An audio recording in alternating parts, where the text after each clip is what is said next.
Isso aí, galera. Vamos seguindo aqui então. Estamos nos adentrando, mergulhando, nos aprofundando no artigo 5º da Constituição Federal e havíamos parado no inciso 12, né, no bloco anterior, e agora a gente continua aqui a partir do inciso 13 do artigo 5º, legal? Então lá, galera, inclusive aqui tem uma informação bem importante que eu já tinha comentado lá no início das aulas e que a gente precisa agora, no mínimo, ter uma base do conceito de eficácia de normas, ok? Não vamos nos aprofundar nesse assunto, porque não é essa a ideia. A ideia aqui é nesses blocos de aulas nós tratarmos em relação ao artigo 5º da Constituição Federal, mas é importante que no mínimo você tenha uma noção de eficácia de normas que em alguns concursos, mesmo não estando expresso no edital, o examinador te cobra pelo menos se você tem um entendimento superficial em relação à eficácia de normas, ok? Então vamos lá, galera, vamos dar uma olhadinha. Inciso 13. É livre, deixa eu pegar aqui a marca-texto, para nós irmos fazendo as anotações pertinentes. Legal. É livre o exercício de qualquer trabalho, ofício ou profissão. É livre, é livre, é livre. Você pode exercer qualquer trabalho, qualquer ofício, qualquer profissão, ok? Atendidas as qualificações profissionais que a lei estabelecer. Galera, e é isso que é importante. É um dispositivo que, quando ele cai em prova, ele cai até de uma certa literalidade, né, da forma que ele consta aqui. Só que por trás desse dispositivo aqui do inciso 13, galera, do artigo 5º, a gente tem um contexto em relação à eficácia de norma constitucional, beleza? Antes até de eu aprofundar aqui dentro do inciso, vamos só tratar um pouquinho em relação à eficácia de norma, galera. Quando a gente fala de eficácia de norma, num primeiro momento, que a gente precisa saber aqui, para nós, para o entendimento superficial, conforme eu falei para vocês, galera, claro que as questões, se no teu edital ele trouxer expresso esse conteúdo dentro de direito constitucional, aí há que se ter um aprofundamento maior dentro do assunto, ok? Mas, inicialmente, não estando expresso, suficientemente o que a gente for tratar aqui já vai resolver o problema para as questões de prova, legal? Galera, quando a gente fala, então, de eficácia de norma, e a gente está se tratando dentro da Constituição Federal, então lógico que a eficácia de norma constitucional, a gente tem uma divisão inicial em 3 aspectos. O primeiro é a eficácia de norma plena, ele vai ter uma eficácia plena. O segundo, uma eficácia contida. E por fim, a eficácia limitada, ok? Então, eficácia de norma constitucional, eficácia plena, eficácia contida, eficácia limitada. Galera, lembre-se sempre na semântica dos termos. Quando a gente utiliza o termo eficácia plena, então a gente está dizendo que aquele dispositivo constitucional, ele por si só já gera os efeitos jurídicos necessários para que nós possamos implementar aquele direito dado pela Constituição Federal, ok? Então não dependerá de nenhuma legislação infraconstitucional, onde, na verdade, galera, a gente encontra esse conceito em praticamente todos os dispositivos que a gente encontra aqui dentro do artigo 5º. Aqueles ao qual ele se remete a uma lei infraconstitucional, aí sim é que nós precisamos fazer uma análise se ela será contida ou se a eficácia da norma será limitada, ok? Então, a plena, eu diria que é em grande parte a maioria dos dispositivos e muito fácil de nós entendermos. Então, não demanda uma legislação infraconstitucional para que nós possamos exercer aquele direito trazido pela Constituição, ok? Então, isso é a eficácia de norma plena. A eficácia de norma contida, galera, olha só, pensa no termo contida. Você até consegue exercer o direito. Só que esse direito, ele pode eventualmente, em algum momento, ser cobrado através de uma legislação infraconstitucional determinados requisitos para que você continue a exercer aquele direito. Como, por exemplo, o inciso 13 da Constituição Federal, do artigo 15, do artigo 5º, aliás.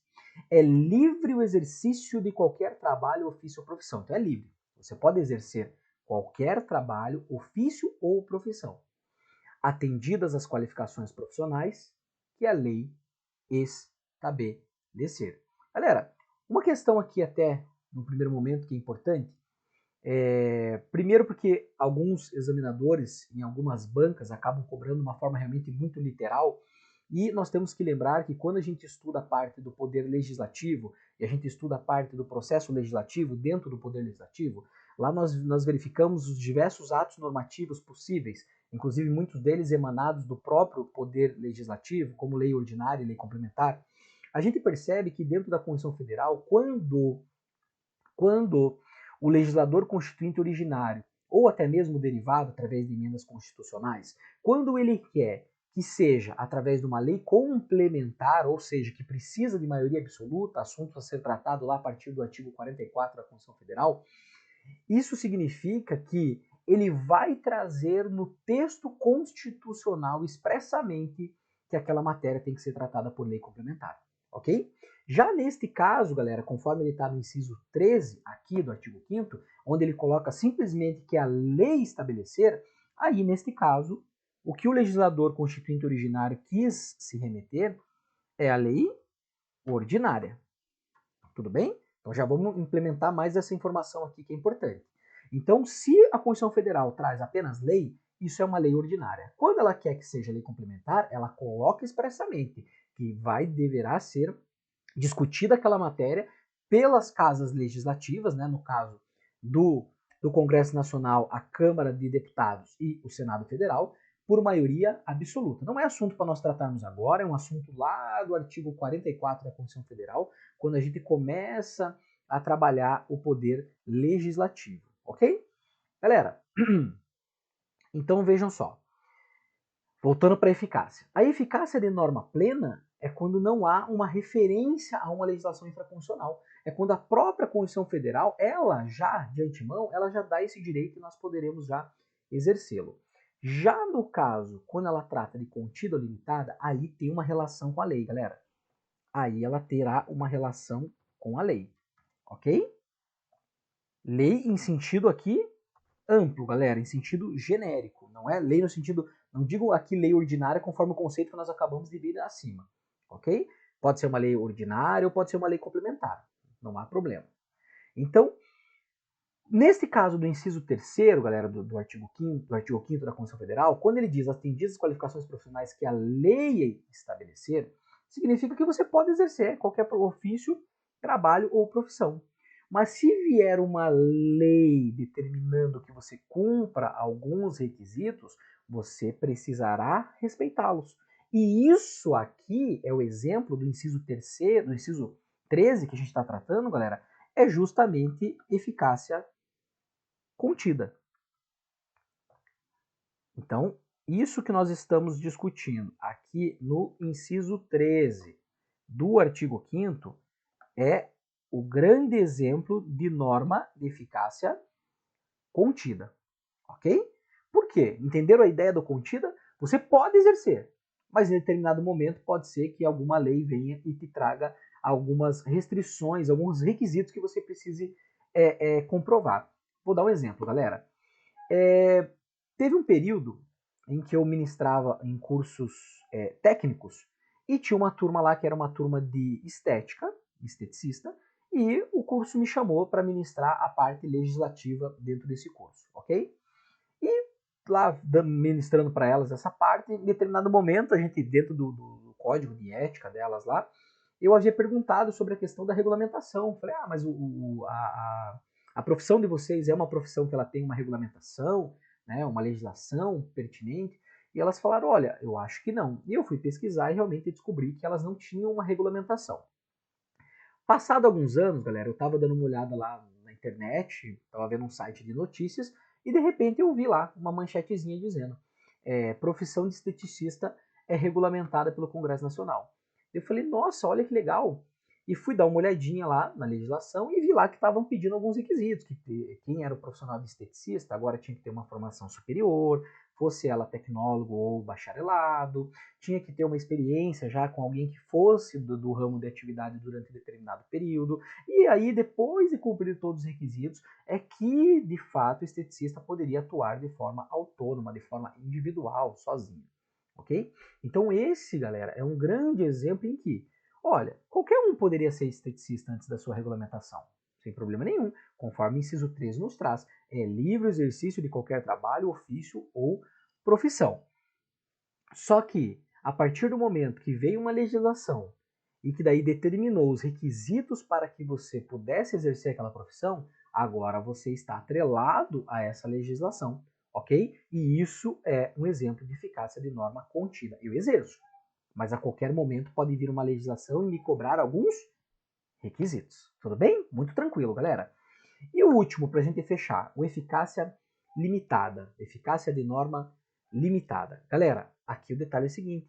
Na limitada, eu vou até colocar em vermelho, na limitada, a ideia é que você não consegue exercer o direito se assim a lei não disser como você consegue exercer. Ok? Por isso que ela é limitada. A Constituição Federal te deu o direito, ela te deu. Mas ela disse, olha, para você exercer esse direito, deverá acontecer na forma da lei. Tudo bem? Então, os dispositivos constitucionais, onde nós encontrarmos que ele se remete à lei e ele demonstra na interpretação do dispositivo em que nós não conseguimos exercer sem antes verificar o que a lei vai nos trazer. Isso é a eficácia limitada. Eu tenho direito, mas não consigo exercê-lo. A contida, eu exerço, eu consigo exercer, mas algum momento pode vir uma lei e me cobrar determinados requisitos. Lembre-se do exemplo que eu dei do esteticista aqui. Tudo bem? E a plena, eu não dependo de lei. Nem uma lei que vai deixar que eu exerça e nem uma lei que posteriormente possa vir, pelo menos no âmago da literalidade da Constituição Federal, e até, que nem eu falei, se a gente for tratar o assunto eficácia de normas, aí a gente tem que se adentrar muito mais no assunto. Mas para as questões de prova, como o nosso foco aqui está em relação ao artigo 5º, não vindo no seu edital, esse resuminho para você resolve as questões. Tudo bem? É bem importante você ter essa ideia aqui, porque alguns assuntos, algumas alternativas de questões de prova, o examinador acaba cobrando, então você tem que saber se sair dessa situação quando ele vai te cobrar a eficácia. Ok? Plena, contida, limitada. Maior exemplo de limitada, galera, para a gente fechar esse assunto e nós continuarmos nos incisos aqui do artigo 5º. Quando a gente estuda da parte do artigo 37 ao 41, a base da administração pública, lá a gente verifica que o servidor público civil, servidor público civil, ele tem direito à greve, ok? Só que esse direito à greve, galera, do servidor público civil, ele teria que ser exercido nas condições e na forma da lei. Ou seja, Ou seja, galera, o servidor tem direito à greve? Tem direito, a Constituição Federal deu esse direito a ele, ok? Só que como que ele ia exercer se dependia de uma lei dizendo quais seriam os parâmetros para o exercício dessa greve? Não tinha como exercer. Esse é o maior exemplo que nós temos constitucional em relação à eficácia de norma limitada. Eu tenho direito, mas não consigo exercer. Inclusive, pessoal, essa informação que nós estamos vendo aqui agora vai ser importante quando nós chegarmos nos dispositivos aqui do artigo 5º, que for tratar de remédios constitucionais, porque existe um remédio constitucional que é ligado diretamente à eficácia de norma limitada. Tudo bem? Mas isso a gente vai ver quando nós chegarmos lá. Eu vou relembrar essa classificaçãozinha aqui dessa forma bem sucinta para você compreender, e daí a gente vai ver a relação que a eficácia de norma limitada tem com um dos remédios constitucionais que nós precisamos estudar. Ok? Remédio constitucional é importante demais em questões de prova. Legal? Fechou então, galera?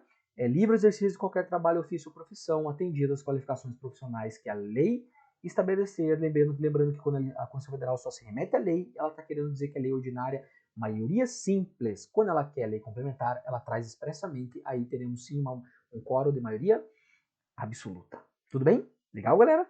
Fechou. Então, seguindo, pessoal, seguindo aqui. Próximo inciso do artigo 5º. É assegurado a todos o acesso à informação e resguardado o sigilo da fonte quando, aí ele está colocando uma conjunção condicional, quando necessário o exercício profissional. Então, na regra geral, galera, em regra geral, é assegurado a todos o acesso à informação. Essa é a primeira parte. Lembre-se sempre que é importante, quando nós estamos diante de dispositivos aqui do artigo 5º, lógico, não só dispositivos do artigo 5º, qualquer legislação que você for parar para se aprofundar nela, galera, cuidado as conjunções que ele traz no texto, na redação do ato normativo, ok? Porque isso é o que te dá um entendimento muito claro em relação ao dispositivo. Porque percebam, galera, que aqui ele tem uma conjunção aditiva, o e. Então são duas informações diferentes nesse inciso, galera. É assegurado a todos o acesso à informação. E, daí ele traz uma outra informação. Resguardado o sigilo da fonte. Só que sempre vai ser resguardado o sigilo da fonte? E resguardado o sigilo da fonte. Sempre? Não, por quê? Porque temos mais uma conjunção. Galera, eu costumo dizer para o pessoal que estudar para concurso público, e daí não só nas matérias de direito, né, que a gente tem afinidade muito maior, mas em outras disciplinas que a gente vê por aí ao longo desses tantos anos, né, estando envolvido aí com a preparação de concurso público e tendo contato com diversos professores aí do Brasil inteiro, a gente percebe, galera, que a influência do português nas questões que não são de português é muito grande. Quando a gente fala da parte do direito, eu sempre digo isso para vocês, né, pessoal, presta atenção na semântica do termo. Eu chamo a atenção de vocês aqui para as conjunções que nós encontramos dentro dos dispositivos. Eu converso com colegas, né, de outras áreas, da área de matemática, raciocínio lógico, a importância que também lá tem a interpretação dos termos do português na cobrança, mesmo de uma área que não é da língua portuguesa. Ou quando a gente fala de questões de informática também, a gente percebe que quando a gente bate um papo com os colegas de informática, que os alunos, às vezes, o dificultador muitas vezes nem é o entendimento, o conceito daquele assunto, mas é como o examinador cobrou, a forma que o examinador está te perguntando. Então, por isso que a gente tem que tomar cuidado nisso, galera. Ok? Então, é assegurado a todos o acesso à informação. E ele está trazendo uma outra informação dentro de um mesmo inciso. Resguardado o sigilo da fonte. Então, é assegurado a todos o acesso à informação? Sim, de forma generalizada. Resguardado o sigilo daquela fonte, da informação a qual é assegurado ao acesso a nós. Só que não vai ser sempre, porque ele traz uma conjunção condicional. Quando necessário exercício profissional. Galera, e aqui a gente tem um grande exemplo. Aqui a gente tem um grande exemplo. Sabe quando a gente vê aqueles programas que são de notícias, de reportagem, em que você vê lá que um repórter está fazendo uma entrevista, muitas vezes, com um cara que é um traficante muito procurado, né, pela polícia, e o cara consegue aquela entrevista. E por que você acha que o bandido ele se submete a isso, ele presta aquela entrevista? Porque ele sabe, galera, que neste caso não há uma obrigatoriedade do repórter que conseguiu ter acesso a ele, daí não importa por qual meio, né? E até no local onde eles se encontraram, que o repórter, se a polícia for até ele e solicitar, ó, como é que você conseguiu falar com ele? Onde que ele está? Ele precisa dizer qual é a fonte disso tudo, dessa reportagem que ele deu, que muitas vezes é um furo de reportagem, né? Vocês já devem ter visto isso em algum momento. Eu, ultimamente, eu quase não assisto televisão, mas eu, ultimamente, não tenho visto situações dessa maneira, né? Que o repórter vai até lá e consegue o acesso até uma pessoa que está sendo procurada pela polícia. Mas por que a pessoa que está sendo procurada, ela se sujeita a essa reportagem? Justamente porque ele sabe, galera, essa rapaziada sabe às vezes mais de direito do que nós mesmos, né? Eles sabem muito mais, estão muito mais bem assessorados aí do que muitas outras pessoas aí na área do direito. Então ele sabe que não há problema de ir até lá, ganha um trocadinho, porque a televisão vai pagar para o cara para poder fazer essa entrevista, e ele sabe que o repórter não tem essa obrigatoriedade, que é justamente o que está sendo trazido aqui no inciso 14. É assegurado a todos o acesso à informação e resguardado o sigilo da fonte. Sempre. Não. Quando necessário o exercício profissional. Beleza? Tranquilo, galera. Seguindo, pessoal. Próximo inciso. É livre a locomoção no território nacional em tempo de paz, podendo qualquer pessoa, nos termos da lei, nele entrar, permanecer ou dele sair com seus bens. Esse é um dispositivo, galera. Vocês perceberam que eu sempre fico me remetendo, em alguns dispositivos do artigo 5º, à Declaração Universal dos Direitos Humanos. Alguns concursos públicos, principalmente na área policial, acaba trazendo no conteúdo programático, dentro de direito constitucional mesmo, a Declaração Universal dos Direitos Humanos de 1948. E lá, galera, é legal que você vê que há uma similaridade muito grande em relação ao que está na declaração nos seus 30 artigos e em relação ao que nós vemos no início do estudo da Constituição Federal, principalmente no artigo 5º. No artigo 5º, a grande maioria, mais de 2/3 dos artigos lá da Declaração Universal dos Direitos Humanos são replicados aqui no artigo 5º da Constituição de 88. Então isso aqui, inclusive, galera, vem, porque lembre-se que a nossa Constituição de 88 e a Declaração Universal dos Direitos Humanos, ela é de 48, 40 anos depois. No momento até, inclusive, que nós tínhamos lá a Declaração Universal dos Direitos Humanos, nós tínhamos a Constituição, nós tínhamos a Constituição Federal de 46.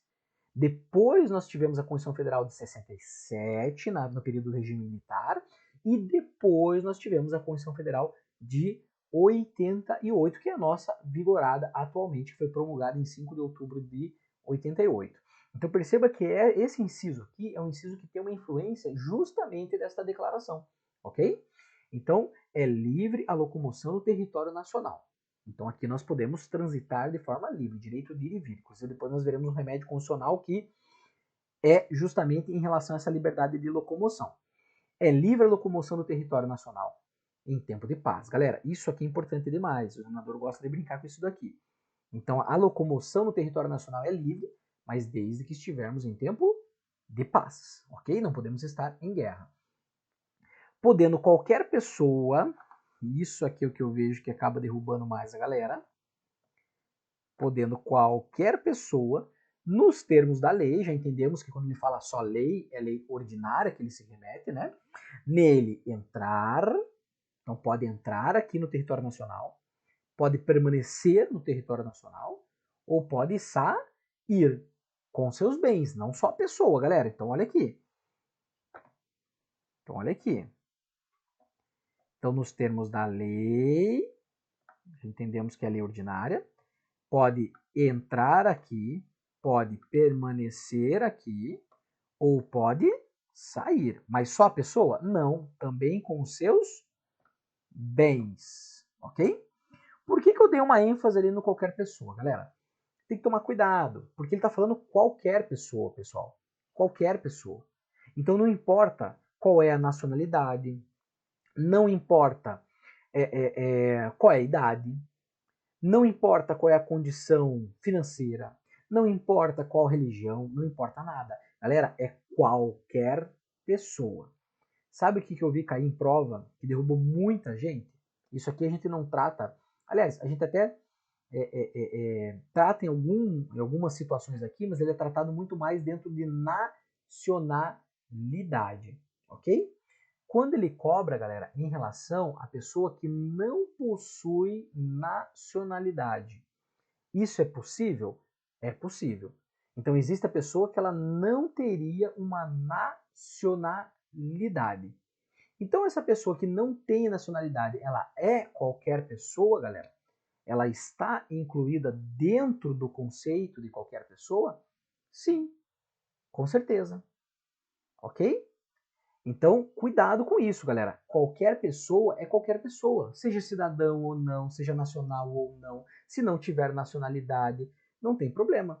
Ela será qualquer pessoa. Então, por isso que eu frisei bastante ali, porque caiu na prova que ela não tinha uma nacionalidade,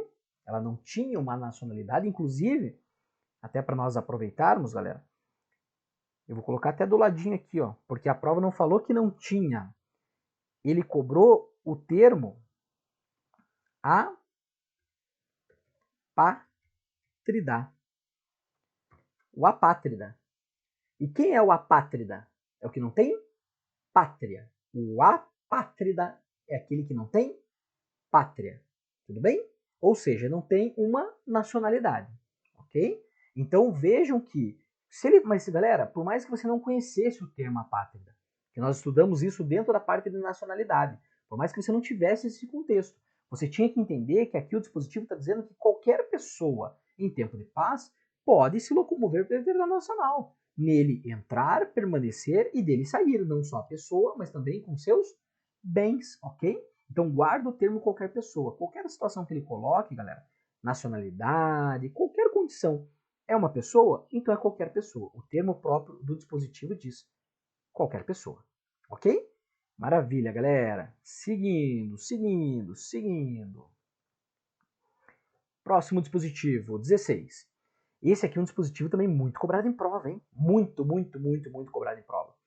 Todos podem reunir-se pacificamente, sem armas, sim, se é pacificamente, sem armas, em locais abertos ao público, independentemente de autorização.